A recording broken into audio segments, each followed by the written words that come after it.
Why don't you tell me a little about yourself, kind of limit it because I have my 30 minutes, but the most salient things you want me and also voters to know about yourself. Well, that I'm not a regular politician, that I'm someone who has, throughout the years, over half my life, just been on the front lines, fighting for the most vulnerable residents, wanting to see better in my community, fighting against politicians to bring more resources to the neighborhood, and investing into young people so that they have hope that they can become something more. I come from, impoverished community. Where did you grow up specifically? From Inglewood, okay. And Gresham. My father was in K-Town on the west side, so I would frequently go to the west side to hang with him on weekends. But my mom had to hold it down by herself as a single mother of three, two older sisters. I'm the youngest and the only boy, so I was the man of the house and the only one that could touch the garbage. And so, my mother did her best, working at the post office for almost 35 years now. So she worked all day in doubles, which took a lot of time out of family time, right? We didn't have mommy there all the time because she was trying to provide and give us the best life possible. And then the communities were suffering, right? My friends barely had anything, homeless, hungry. My friends were living in abandoned buildings. I saw many folks in the community shot right in front of me. I used to look out the window to see shootouts. This was my life, my experiences, and kind of what shaped my view of, being a rebel towards the systems in place, because I'm like, all right, they're not educating us right in the schools. I had trouble in school. I'm like, in the communities, we don't have any safe spaces to go. The basketball court in my neighborhood that we call Redfield, didn't have any nets on the basketball rims. We're really suffering. And that made me become an organizer, because really when I was younger, I said, if I made it to the age of 21, I'm leaving this city, right? That was what I said. If I make some money and I get a job and I get older, I'm gonna leave because I hate how it is. And when I grew up and I became a teenager and got mentorship and, I started to look at the community and the gifts that I had and said, I need to really invest back into the community and help the folks who have experienced all the things that I've experienced, because I've experienced all of the bad things about Chicago and I've experienced the successes as well. Okay, so let's, and here we are today. You ran for mayor in 2019. Why run again? Well, last time we didn't have the infrastructure, we withdrew before the ballot. Why run again is because the impact needs to be made at the top. I understand, what it really means to have a leader that really cares about all people. People are discouraged. People don't even like voting, right? Because they feel like there's no tangible results that comes from the leaders that have been put in place. And folks are looking for someone who really understands the needs of the grassroots of the everyday people. And I've been in these communities, I worked in these communities many years. I'm always on the right side of the truth, putting the people's interests first. And so I went from hating politicians and politics to saying, well, we actually need a leader to take control of these systems, create new ones, and create a future that we can all believe in. In other words, be the change. Be the change. To a degree. Considering you're 27 years old, you already have a very long history of activism, but you have never held an elected office. So why do you think you can parlay that activist experience into being the head of and running the third largest city? Yeah. Well, my experiences not only range from being in the community and always on the right side. Obviously, that shows that I have the backbone to speak up and the will to get things done for the people.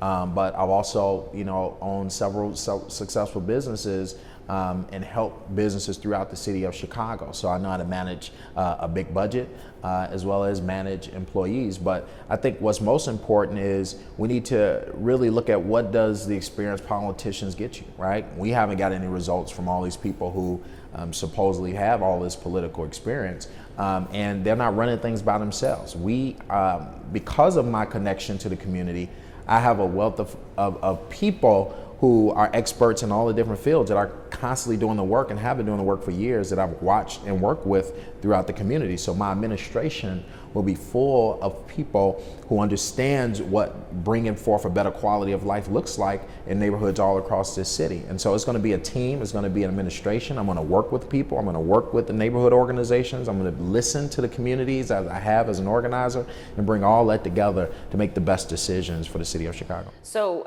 if I look down, I'm just looking at some questions, and I'm going to have to skip around because you just sort of led to a question I had for later in the interview, but that is, you brought up your administration and who you're going to surround yourself with. That is a very legitimate question. Yeah. So expound on that. Will you surround yourself with anybody who's had governmental experience?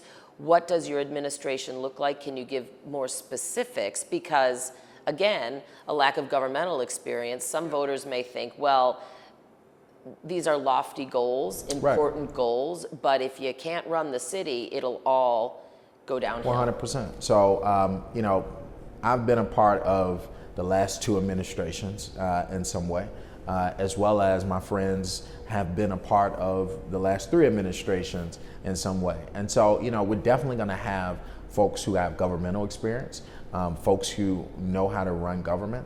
You know, my political father, who brought me into politics, was the chief of staff in the White House as well as deputy mayor for the city of Chicago. So, you know, I've been around seasoned, you know, workers who have been in part of Ken Bennett.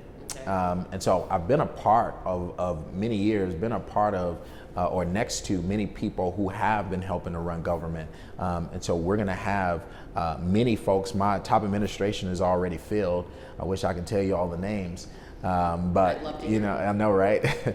But you know, we have, you know, our administration field, our superintendent of education field, as well as other big departments throughout the city that we're ready to kind of step up and move forward. So we're ready on day one. Let's move a little bit to some issues here. Crime, arguably, is the #1 concern in the city. Yeah. And we can go back and forth about the numbers as the mayor seems to do, but the bottom line is, while there's been some improvements in some violent crime categories, violent crime is still up. Yeah. Okay, I think that's indisputable. You have talked about addressing the root causes of public safety. Yeah. But what specifically does that mean? Well, addressing the root causes of public safety means actually investing in people and in communities, right? Give me an example. And so EPIC, our EPIC plan that we put out, it stands for economic prosperity, prevention, intervention, and CPD reform. And so our first piece is not police, right? Our first piece is economic prosperity. So how do you create tens of thousands of new homeowners to repopulate the neighborhoods and create a new tax base, and stakeholders on the block who are going to care more about what's going on the block, right? How do you invest and create tens of thousands of new affordable housing units so that housing is all right and people have places to go all throughout the city? Well, one of the ways that we're going to do it is we're going to use a single family mortgage bond and use our bonding capacity to back home loans. And what happens is when you look at the default rates, they're the same throughout the whole the city of Chicago. And so people are going to pay their loans, and after 6 months, they're good loans enough to service to someone else, and we can continue to back home loans in our city and invest in creating a new tax base in the city. So economic prosperity is one of those pieces, and pushing people out of poverty is a part of that, right? So we talked about having a plan where we give $1,000 a month to 10,000 families. All they have to do is every person have to pass a financial literacy class, as well as within 90 days, they have the chance to get a job opportunity, educational enrollment, substance abuse program, or mental health counseling. And if they do one of those things in 90 days, then they're eligible to get $1,000 a month for the rest of the year to give them foundation to help push them out of poverty. We have to invest in people and invest in neighborhoods, create thriving business corridors. Every small business get a first business license free. We give a 10-year tax freeze to those folks who want to develop on our vacant city property that we own all over the city, so that we can create thriving neighborhoods. How do you pay for it? Well, I talked about a little bit is our bonding capacity. One, a lot of the money is already in the budget. There's a lot of waste, and we're spending it on things that don't work. There's hundreds of millions of dollars that we'll be able to find in that budget that we've already found, as well as we want to create a public bank, right? We think if we create a public bank in the city of Chicago, similar to the Bank of North Dakota, we invest into homeowners, we invest into small businesses. All of the profit that comes back to that bank is not going into investing in private prisons. It's not going into investing in immigration detention centers. It's going to city services. So paying down our pension crisis, being another funded stream for underfunded schools. And then, next after economic prosperity is prevention, making sure that the next generation of young people don't turn out to engage in a life of crime. Universal 3K. So we invested in young people starting out at 3 years old so that they can have curriculum, because data shows that long term they won't engage in crime if we invest in them early. Intervention, making sure that young people have, we want a youth intervention department to put young people on the right path. So if a young person drops out, if a young person gets arrested, it'll be a youth interventionist's job on their caseload to put young people on the right path, give them mental health counseling for free, give them housing, make sure that they have a mentor and organization so that they can help be more productive. And so some of these things are important. And last I want to say, and then I'll give it over to you, we got to reopen up the mental health facilities. We got to make sure that young people are always either at a job. We got an apprenticeship program that the city will fund for young people 13 to 25, for our small businesses that have shortages, as well as bring trade and tech hubs back to our schools. Schools will be open throughout the day and on weekends. Couple follow-ups, and you helped segue into the first follow-up, and it goes back to money. You talked about apprenticeship programs, trade programs, you talked about everything you just mentioned, but it does take money. So realistically, in order to pay for it, would it require some sort of tax hike? No, we will not raise property taxes. We actually would get rid of the property tax escalator that Lori put in place. I saw that's that in tied your to plan. CPI. We also will give interest-free loans to those folks that will lose their homes to taxes to help them save their homes. And we got a city loyalty tax credit for folks who stay in their homes after 3 years to get 2% off of their taxes all the way up to 20 years. But that means less taxes. Right. But then how do you pay for all of this? Well, how do you pay for it? In all seriousness, there's not a bottomless pit of taxpayer money. In fact, balancing the budget has been a concern in the city forever. In fact, you're astute. Daley sold the Skyway as a quick fix. He sold them parking meters as a quick fix, and then on and on and on and on. So your goals are lofty, but realistically, how do you do it without hiking some sort of tax somewhere? So let me just say, there are many different ways that we can get this money, and the money is there. Let me just say this: we are wasting hundreds of millions of dollars each and every day. That's why the first thing that I'm gonna do when I'm in office is do a forensic audit on city's books. We need to audit the contracts. We need to audit jobs. We need to audit every department that is in control of the city, and get rid of all of the waste and start to free up funds. That's one of the things. Number two is we're gonna use our bonding capacity and use social bonds to allow people to invest in some of the ideas that I'm talking about, right? And the city is doing similar things now. I pushed them to do so years ago, but we would do similar things to that. And then we're going to free up revenue sources because we, instead of investing into, let's say that, they're being political, giving hundreds of millions of dollars to certain programs that aren't working, we're going to be evidence-based and start to put money where it should be that aligns with our EPIC plan. So the money is there. We found the money. We will not hike property taxes. We want a public bank. We're going to borrow money before we give up property taxes. And we need to look back at some of these bad deals that you talked about, like the Daley parking meter deal, and bring those folks to the table and figure out either how we can get out of that contract or figure out how to get more revenue from that contract. Now, some people have tried, for instance, with that, and it hasn't worked. Well, we got some ideas on how to do it, and that's never been tried before. Okay, fair enough. Let's go back to crime, because I'm a big believer personally in addressing long-term root causes of violence and poverty, and it is a long process. You cannot fix many systemic issues in 2 years. It'll take 20 years, okay, a generation. But with that, we still have the here and now problem of street crime, violent crime. So does your plan include hiring more police officers, as some of your candidates suggest needs to happen? No. I mean, you know what I mean by that. Other I colleagues. misspoke, but right. No, our plan does not include hiring more police officers. We need to do what's working. We're spending $3 billion a year on police, $2 billion on patrol, another couple $100 million in overtime, another $100 million a year in police misconduct. That's another way we're going to raise some money, because we're going to stop paying $100 million in police misconduct. But with overtime, we just. I'll let you finish. But Yeah. with overtime, they're paying the overtime because there aren't enough police officers, in the opinion of those running the city right now, to take care of what's happening on the street. I think that they're not making sure that people are doing what they should be doing on the streets, because they're not understanding what's going on the ground level. So a few of those things, we would change the work day, week, and make it 4-day, 3 off work week with a mental health day in between, right? So that will also help with when it comes to burnout. We would also make sure that we have a fully funded, unarmed social workforce, where social workers are responding to mental health calls and homelessness, so police are focusing on violent crime with their 4 days that they're working.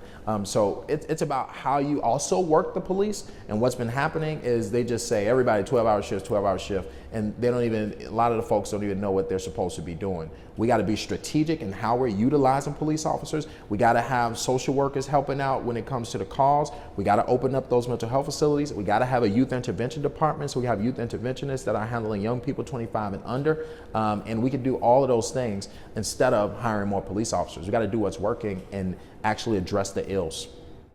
Fair enough, but reallocating the current officers that exist and shortening their work week, if you consider overtime, still, some would say, leaves big gaps. It's not actually shortening their work week, right? When you look at if they're doing 12-hour shifts for 4 days, it's not shortening their work week. They're doing the same amount of hours. They're just you're talking about 4 12-hour days. 12-hour days with 1 mental health day in between.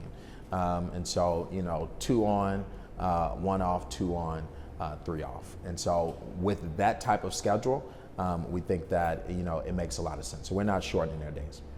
Okay, how do you balance, well, I think we've addressed that. If you were to become mayor, would you replace the current police chief, and why? When I become mayor, I'm definitely going to replace Superintendent Brown. The day before I'm sworn in, he'll get a ticket to Dallas. And why? Well, he doesn't really understand the neighborhoods, and I think the job was too much for him. And mainly because he isn't really trying, I'll say that, right? Is when I'm in these neighborhoods, I've never seen David Brown. David Brown don't come into the community. We play Where's Waldo with David Brown until a press conference happens. When something happens, maybe every 2 months, he might show up. And we need a superintendent that's really passionate about Chicago, that's going to show up, that is going to be in the community, that's going to be understanding of what's going on, working with the community so that they have a better relationship. He's shown that he's not willing to do that. And so I think that we need somebody from Chicago. So I was just going to ask, so within the current ranks, or somebody who, or at least who grew up here? Which one? Current ranks or grew up here, or either? Either or both. Okay. But definitely a Chicagoan, definitely.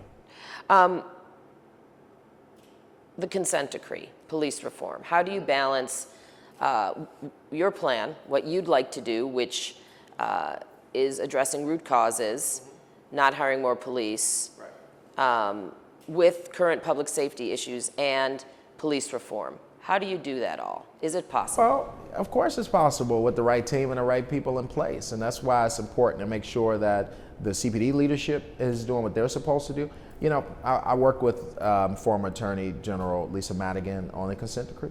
So, I help lead a lot of those meetings in the community to see what the concerns were of the community and what we want to put in it. And so I understand the consent decree back and forth, and we're going to make sure that we're meeting the standards in record time and not asking for extensions, like this mayor did, another 5-year extension. We need to do what's in the consent decree and get it done, and really build a police force that's a support system to the community. No more oppressive force, no more police officers thinking they could just go out and do what they want to do on the streets. We're going to tackle the root causes and put in the systems in place to actually address the ills, and police will be a support. We're not going to be overworking police and making them address the community's concerns when they're not equipped to. There's a big move right now, and the actual term is eluding me. I always fall back and say it's criminal justice reform, but it has to do with, oh my gosh, I don't know why I should have written it down. But, it falls under the Safety Act and the no cash bail, right? Yes. That whole movement of less incarceration, et cetera. So with that, do you, some of your opponents believe that police should be empowered and able to more vigilantly, if you will, do their jobs, and then those who are arrested for especially violent crimes should be held accountable, AKA they should be prosecuted. Where do you stand in that? This is not Rudy Giuliani's town, okay? We are not going to go back to the day that, John Burge and police officers can go out and plant stuff on people and harass and cause us hundreds of millions of dollars in settlements. We've spent out billions of dollars that could have went to all of the services I'm talking about. When you ask me how we're gonna pay for it, the billions of dollars we've given to police misconduct is a record in this country. And we're still paying out John Burge settlements. And he didn't even get held accountable for none of it. And we've spent $150 million already. So the reality is we're not going to go back to a time where police officers are going to cause us more settlements. We're going to go in a time where we're actually going to invest in people, invest in young people, invest in communities, and police will be there to support if there's a situation that needs them. That is how you address it. Let's look at Lincoln Park. Lincoln Park doesn't have an oppressive police force, police sitting around Lincoln Park. They don't. Lincoln Park is thriving with business districts. You got a home ownership rate over 75%. You got a high quality school system in Lincoln Park. Folks jogging, their dogs are nicer in Lincoln Park. Everything is nice, right? And you might have one police officer for the whole neighborhood. So if we can do that in Lincoln Park, we can do that all across the city and improve the quality of life without policing people because or over policing people, because over policing people does not equal a better community, a thriving community. It just doesn't. So it doesn't sound like you would support beat officers. Well, right now, as a short term, I have no problem with using the police officers right now to be in the community and walking districts and supporting business owners and supporting the community right now as we are addressing a lot of things that could be long term and as well as implementing the new systems that we want to put in place to address things short term. So right now in the first day in office, of course, I would support police officers being closer to the community to support in this transition of how we operate. But let's go back to, for instance, Lincoln Park, crime has gone up, okay? So let's go back to sort of what I had asked you a few questions ago, and that is accountability. Yeah. If a 18-year-old is arrested, charged with vehicular hijacking with a weapon, should that person be, obviously they deserve a trial. Should they be sent to jail if found guilty? I mean, every person, I believe in accountability, okay? Every person, if you go out and kill somebody, if you go and commit a heinous crime, of course I believe in holding you accountable. But I also believe in that person being able to be reformed, right? And I believe in that person being able to be put on the pathway to productivity. And that's why one of the pieces is our reentry program for the city. We need to work with the Department of Corrections and Cook County and have a program where before folks even come home. I did a program in the Kewanee prisons, and they were transitioning within 2 years. And I was in there teaching them about resume building, teaching them about their business plans that they presented to me, affirming them and showing them, telling them that they can be better. And I have graduates right now who are out on the streets doing well, that are, actively helping this campaign and working their jobs. And they were just in jail not even a year ago, and I was their mentor while they were in jail. We need that same type of program on a city level to invest in people and show them you can be better. Here are some opportunities. When they got out, we gave them a year free housing, so they didn't have to worry about where they were going to stay, and then they were able to get a job opportunity and get on a productive pathway. So I believe in reform.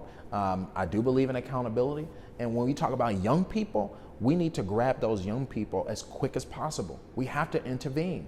That's why I want a youth intervention department, because a lot of these young people, by the time they get to 18, have already committed 5 different crimes since they were 12 and 13. And what happens is nobody cared. Nobody stepped in.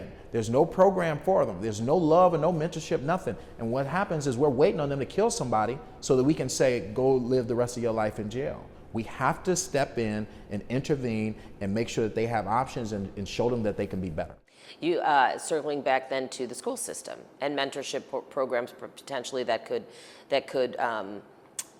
be created within the schools or within community groups embedded in schools. I know that's something that I believe you talked about. Yes.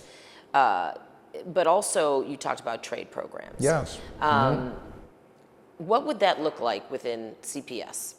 Well, that will look like a major investment in making sure that we have partnership with trade unions, programs in our school with staff that focus solely on teaching a trade. Also tech hubs, staff that focus solely on tech programs so that we have a pipeline to tech paying jobs, all right? So, or good paying jobs that are in the tech field. Would it be in every school though? That's kind of what I'm asking. That's what I want it to be. What would it look like? Every school, every high school? I want it to be we should have a standard, right?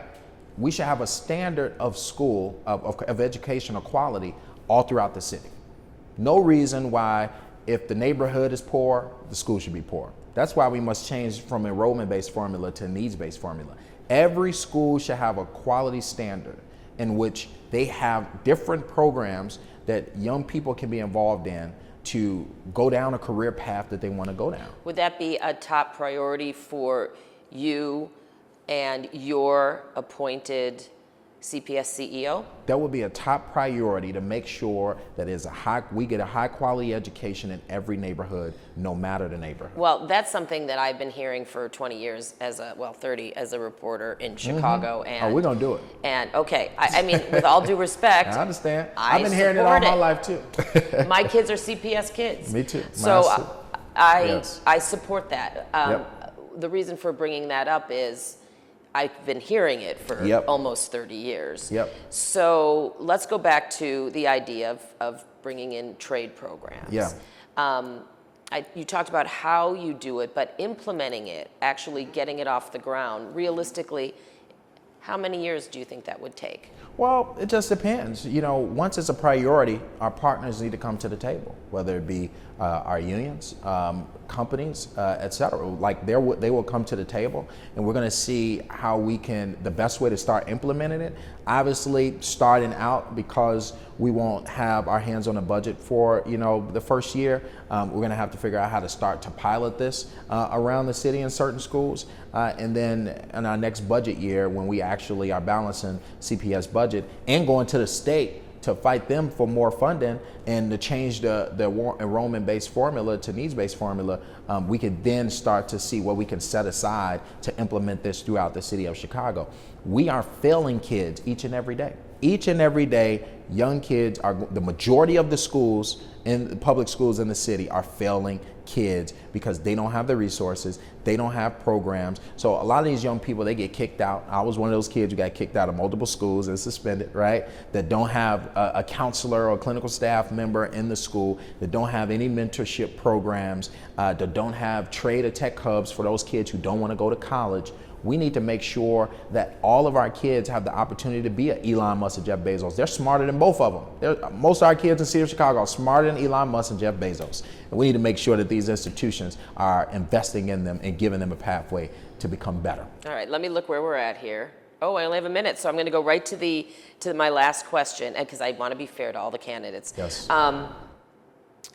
Speaking very bluntly, you are young compared to the other candidates. Okay. I got more years to serve, for sure. But some would immediately say, well, that's a strike against him. It's difficult at this point to take him seriously.